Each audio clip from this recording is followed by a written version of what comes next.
What problem in the utility or line worker world does the ECOS kind of aim to solve? What are you trying to accomplish with that? So it's broad. Okay.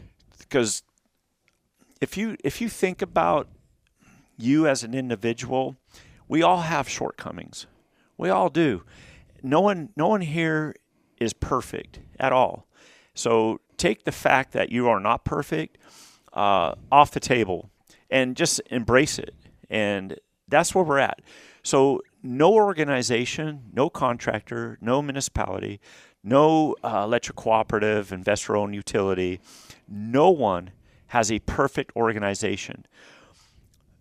The problems we face and the challenges and the hurdles that we face are multiple.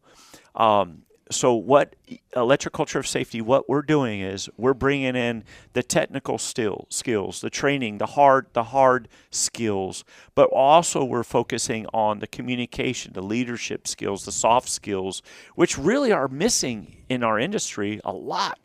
I don't know why we're not training these soft skills to apprentices day one. And instead of climbing up the pole and not learning how not to gaff out, why don't we learn the soft skills of leadership?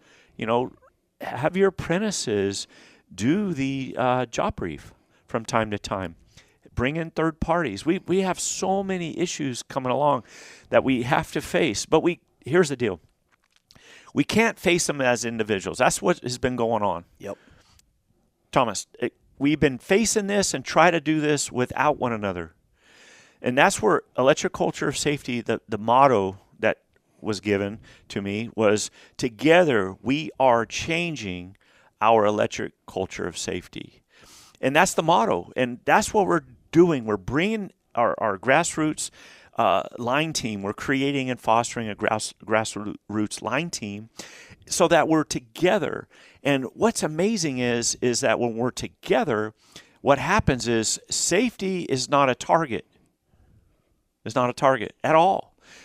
Creating a team and creating a culture and interconnectivity, that's the target. And once you do that, then the byproduct is safety. That's it. That's the byproduct. That's awesome. Yeah. That's awesome.